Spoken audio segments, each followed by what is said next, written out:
दिलेर वकीलो यासिर है सिंध जा यासिर सिंध जा सरफरोश कानून दानो ला जा शागिर्दो बार जा ऑफिस बेयरर्स हिन तहरीक जा मुजाहिदो बटे कम जूं ॻाल्हियूं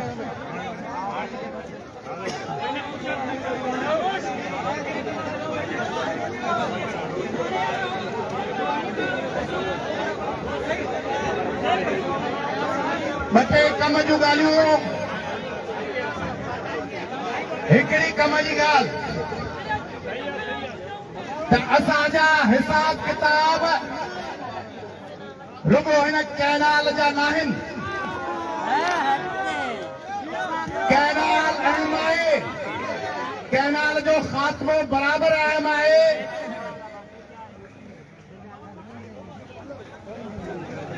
असां करारदाद पाकिस्तान मंजूर कई हुई मोहतरम साईं जीएम सैयद की क़यादत में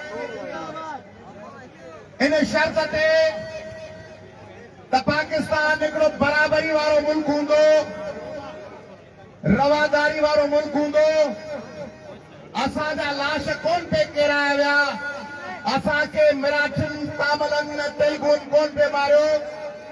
न असीं को पंजाब में रहियल हुआसीं जिते असांखे सिख मारींदा हुजनि असीं पंहिंजी ज़मीन ते हुआसीं असांखे को ख़तरो कोन हो पर असांजी हुन वक़्त जी क़यादत मुस्लिम लीग जी क़यादत फ़ैसिलो कयो त बरे सग़ीर जे ॿियनि मुस्लमाननि जे मफ़ाद लाइ सिंध पाकिस्तान में शामिल थींदी पोइ असां शामिल थियासीं ऐं असां झिरक ॼाओ सिंध जो पुट हिकिड़ो ख्वाजो हिकिड़ो आवा खानी झिरक ॼाओ तव्हांखे मोहम्मद अली जिन्ना जे रूप में ॾिनो उन सॼी तहरीक जी क़यादत कई पर जीअं पाकिस्तान ठहियो त उन मोहम्मद अली जिन्ना खे कराचीअ जे रस्ते ते हिकिड़ी भॻल एम्बुलेंस में मरण लाइ छॾे ॾिनो वियो ऐं पाकिस्तान जे सॼे इंसान ते कब्ज़ो कयो जीअं ई मुल्क ठहियो त सभ खां पहिरियों राताओ असां ते लॻो असांजो तख़्तगाह सिंध जो कराची उनखे खणी पाकिस्तान जो कैपिटल ठाहियो वियो ऐं जेके माण्हू हुतां आया पिए भारत मां उन्हनि खे चयो पिए उहे जॾहिं लथा ते पाकिस्तान में लाहौर में के फैसलाबाद में के शेखुपुरा में उन्हनि खे चयूं त पाकिस्तान अॻे ही पाकिस्तान आहे पाकिस्तान अॻियां आहे हलिया वञो कराची कंडियातम में सकर ऐं रोड़ियुनि पोइ उहे सॼा लश्कर आया असांजे वॾनि डेगियूं रधे भतनि जूं उन्हनि जो इस्तक़बाल कयो मानियूं खारायूं उन्हनि खे घर ॾिनऊं उन्हनि खे रहायूं असांजा सरफरोश हीरोज़ रईस गुलाम मोहम्मद भुरगड़ी जान मोहम्मद जुनेजो शेख अब्दुल मजीद सिंधी मौलाना उबैदुल्ला सिंधी इहे मैदान में हुआ साधू हीरानंद असांजे माण्हुनि जानियूं ॾिनियूं हेमू कालाणी फांसी चढ़ी वियो रूपलो कोहली विढ़ंदे मारिजी वियो मुक़ाबिलो कयूं पाकिस्तान लाइ ऐं अंग्रेज़नि सां टकराया ऐं अंग्रेज़नि सां सभ खां पहिरियों टकर खाईंदड़ हो हिन सरज़मीन जे गोरिला जंग जो पहिरियों कमांडर पीर सूर्य बादशाह उहे सभु विढ़िया ऐं उन्हनि उहे जेके हुर विढ़िया जेके सूर्य बादशाह जा सिपाही विढ़िया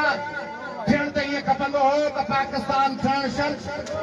उन्हनि खे एज़ाज़ ॾिजनि हा उन्हनि खे शहादत जा रुतबा मिलनि हा उन्हनि जे लाइ हुर कैंपूं ठाहे उन्हनि खे कैंपुनि में बंदि कयो वियो बल्दिया कॉलोनी हैदराबाद जे पोयां सेंट्रल जेल हैदराबाद जे पोयां अञा हुर कैंप आहे जिते आज़ादी पसंद माण्हू जेके अंग्रेज़नि ख़िलाफ़ विढ़िया पाकिस्तान थियण खां पोइ बि उन्हनि खे कैंपुनि में बंदि करे खारदार तारुनि जे अंदरि उन्हनि खे कैदी बनाए रखियो वियो जीएम सैयद जे करारदाद पाकिस्तान मंजूर कई उनखे नज़रबंद रखियो वियो जेलनि में विधो वियो जेके हुकूमतूं आयूं चौधरी मोहम्मद अली जूं हुसैन शहीद सोहरवर्दी मोहम्मद अली बोगरा उन्हनि जे दौरनि में सिंध जेका पाकिस्तान लाइ विड़ी ऐं बंगाल जेको पाकिस्तान लाइ विड़ियो उन्हनि ॿिन्ही खे जबर ज़ुल्म ऐं नाबराबरी जो शिकार बणायो वियो बंगालियुनि खे चयो वियो त 4 फुट कद जा आहियो सिणी पोखींदड़ आहियो मच्छी खाईंदड़ आहियो भात ऐं मौसमी ऐं भात खाईंदड़ आहियो तव्हांजी का हैसियत कान्हे तव्हांजी ॿोली क़ौमी ॿोली बंगाली न थींदी क़ौमी ॿोली उर्दू हूंदी बंगाली हकीर माण्हू आहिनि ऐं सिंधियुनि खे चयो वियो तव्हांजी सिंध आई कोन्हे वञो न चाहे हिकिड़ो ईस्ट पाकिस्तान आहे हिकिड़ो वेस्ट पाकिस्तान आहे सिंध लिखणो कोन्हे जेकॾहिं बदील लिखणो आहे जेकॾहिं बदील लिखणो आहे त बदील वेस्ट पाकिस्तान जेकॾहिं शिकारपुर लिखणो आहे त शिकारपुर सिंध न शिकारपुर वेस्ट पाकिस्तान वञूं न ठाहिनि पंहिंजा वॾा विड़िया मोहतरम रसूल बख्श अली जो वञी उन्हनि जे ख़िलाफ़ मैदान ते लॻो उन ज़माने में लाला कादिर पीपल्स पार्टी जो MLA हो यूसुफ तालपुर यूसुफ लगारी मसूद नूरानी ये सब मैदान में लथा मुकाबला कयूं इकबाल तरीन ये विड़िया अख्तर बलोच केजानी की गाड़ी की खाले को बुख हड़ताल ते वेठी हिकिड़े पासे GMC मैदान में ॿिए पासे रसूल बख्श अली जो मैदान में ॿिए पासे गांव गुलस्तान भुॻो आयो